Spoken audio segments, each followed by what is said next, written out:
सुश्री इकरा चौधरी जी, please आप बोलिएगा। धन्यवाद सभापति जी। मैं सबसे पहले दाद देना चाहती हूँ इस बिल के टाइमिंग की कि अभी ईद की रौनक बुझी भी नहीं थी और हमारी जड़ों पर एक नया फरमान लाया गया। पहले उत्तर प्रदेश में मुसलमानों को नमाज पढ़ने पर रोक लगाई और फिर सौगात में ये बिल लाया गया। निसार में तेरी गलियों पे है वतन, जहाँ चली है रिवाजो गैर कि कोई ना सर उठाकर चल सके। मैं सभापति जी आपको ये बताना चाहती हूँ कि ईद के मौके पर एक विधवा महिला अपनी लड़की के साथ मेरे पास आई और उसने बताया कि वह एक वक्फ की प्रॉपर्टी में रहती है, वही उसके सर पर छत का काम भी करती है और उसकी रोजी रोटी भी वहीं से आती है। वो इस बिल को लेकर इतनी फिक्रमंद थी कि कहीं उससे वो उसकी संपत्ति ना छीन ली जाए। वो अकेली एक ऐसी महिला नहीं है, ऐसे लाखों लोग हैं जो वक्फ की गरीब महिलाएं जो वक्फ की संपत्ति से अपना रोजगार चला रहे हैं। और ये जो वक्फ बाय यूजर क्लॉज के हटाने से लाखों वक्फ की जायदाद अपना स्टेटस खो देंगी और लाखों लोग इसी तरीके के लोग सड़कों पर आ जाएंगे। वक्फ क्या है? वक्फ बाय यूजर क्या है? इसका ये मतलब है कि कोई जायदाद अगर सालों से दीन और भलाई के कामों के लिए इस्तेमाल हो रही हो तो वो खुद ब खुद वक्फ मानी जाएगी। हिंदुस्तान की अदालतों ने भी इस बात को तस्लीम किया है।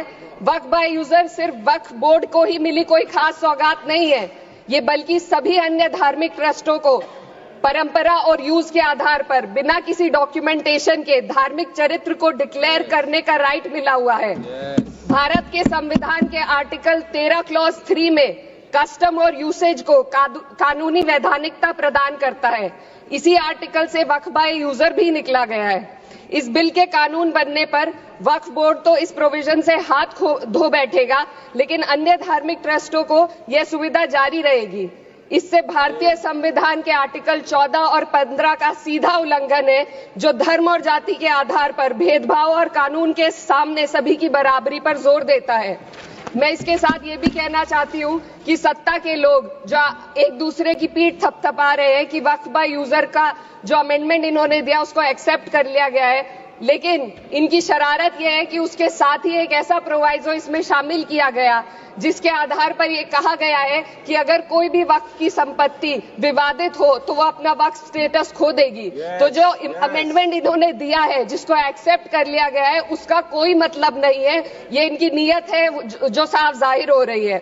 सोने पर सुहागा एक काम और किया है, सरकार ने वक्फ की कानून के सेक्शन 107 को हटाकर लिमिटेशन एक्ट में 12 साल तक ही किसी के खिलाफ अदालत में जाने का प्रोविजन है।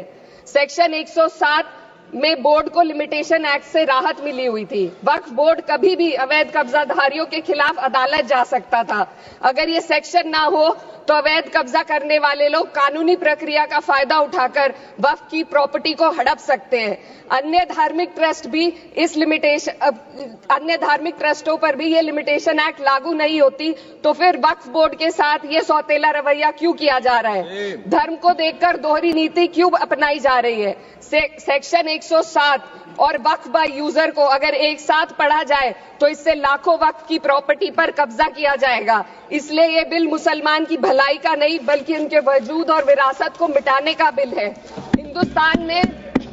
हिंदुस्तान में बहुत सारे धार्मिक ट्रस्ट हैं जिसमें उस खास मजहब के लोग शामिल होते हैं और उसका इंतजाम करते हैं, और ये बात समझ में आने वाली भी है क्योंकि जो व्यक्ति अपने मजहब के रीति रिवाज को जितना अच्छे से समझ सकता है किसी अन्य मजहब का व्यक्ति नहीं समझ सकता।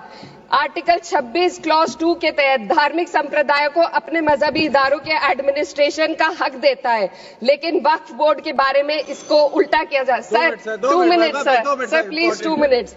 सरकार इसे एक सेक्युलर बॉडी मान रही है और इसमें गैर मुस्लिमों को शामिल करने की बात कह रही है। आपके मुंह से सेक्युलरिज्म की बात सुनकर अच्छा लगा, लेकिन अगले ही पल ये भ्रम टूट जाता है क्योंकि आपको सिर्फ दान देने के लिए प्रैक्टिसिंग मुस्लिम का आपने क्लॉज डाला है, लेकिन बोर्ड में बैठने के लिए मुस्लिम होने की कोई आपकी क्लॉज नहीं है। तो इससे आपकी जो दोहरी नीति है वो साफ जाहिर होती है। ये वही सरकार है जिसने राम जन्मभूमि ट्रस्ट में ये लिख दिया कि जिला अधिकारी भी अगर होगा तो हिंदू होना चाहिए। कोई मुझे बताए कि वहां पर सेक्युलरिज्म का रस क्यों नहीं घोला गया। सर, आखिर में मैं अपनी बात को खत्म करने से पहले महिलाओं का मुद्दा बार बार उठाया जा रहा है। सरकार का कहना है कि बोर्ड में मुस्लिम महिलाओं को रिप्रेजेंटेशन देंगे। इस कानून से पहले भी मुस्लिम महिलाएं बोर्ड में मेंबर रह चुकी हैं और मिनिमम 2 का प्रोविजन था, उससे ज्यादा भी हो सकती थी। सर, मैं ये कहना चाहती हूँ कि सरकार ने महिलाओं के लिए ऐसा कौन सा नया काम किया जिसका ढिंडोरा सरकार का हर सदस्य पीट रहा है। इस बात की तायीद अगर आपकी तरफ से कोई मुस्लिम महिला करती तो हम उसका यकीन भी करते, लेकिन अफसोस आपकी इतनी लंबी कतार में एक भी मुस्लिम महिला नजर नहीं आती है।